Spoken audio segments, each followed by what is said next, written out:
दोस्तों, दुनिया में तरह तरह के नमूने पाए जाते हैं। इन्हीं नमूनों को रिकॉर्ड करने के लिए अक्सर टीवी रिपोर्टर बाहर जाकर रिकॉर्डिंग करते हुए नजर आएंगे। इन्हीं कैमरों में बाज़ औक़ात इन रिपोर्टर के साथ होने वाले मज़ाहिया वाक़यात भी रिकॉर्ड हो जाते हैं। आज की इस वीडियो में हम ऐसे ही कुछ वाक़यात आपको दिखाएंगे। अगर वीडियो पसंद आए तो दिलचस्प इन्फॉर्मेशन को सब्सक्राइब ज़रूर कीजिएगा। इस टीवी रिपोर्टर को ही देख लें। यह भी इंटरव्यू लेने की तैयारी कर ही रहा होता है कि अचानक एक बाल उसके मुंह पर आकर लग जाती है। ऐसे लगता है जैसे इस बाल को इसका इंटरव्यू लेना पसंद नहीं आया, इसीलिए इन दोनों के बीच में से होती हुई इसी रिपोर्टर को हिट करती है। ये फीमेल रिपोर्टर घर से काफ़ी तैयार होकर आई थी ताकि मोटरसाइकिल रेस में शामिल राइडर्स का इंटरव्यू ले सके।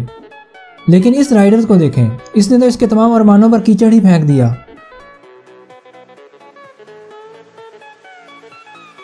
दोस्तों, प्लेयर्स खेल के मैदानों में तो चैंपियन होते ही हैं, लेकिन एक्टिंग में भी कमाल महारत रखते हैं। रोनाल्डो ही को देख लें, जो इस टीवी रिपोर्टर के पीछे चुपके से आकर इसकी नकल उतारना शुरू कर देता है। कहावत मशहूर है कि शेर के आगे से और गधे के पीछे से कभी नहीं गुजरना चाहिए, पता नहीं कब कहां से टांग पड़ जाए। लेकिन इन रग्बी प्लेयर्स के आगे से गुजरने वाले इस शख्स के बारे में आप क्या कहेंगे? ये टीवी रिपोर्टर अपने हाथ में रोस्ट किया हुआ लेग पीस लिए हुए रिकॉर्डिंग कर रही होती है कि अचानक ये शैतान नुमा इंसान वहां आ जाता है और चुपके से इसका लेग पीस खाना शुरू कर देता है और इस रिपोर्टर को पता भी नहीं लगने देता।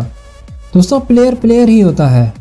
ये प्लेयर इंटरव्यू देते वक्त एक ऐसी हरकत करता है जिससे ये रिपोर्टर बाल बच जाती है। इंटरव्यू के दौरान अचानक पीछे से बाल आ जाती है और ये उसे पकड़ लेता है। दोस्तों, अगर वीडियो पसंद आए तो लाइक करके चैनल को सब्सक्राइब ज़रूर कीजिएगा।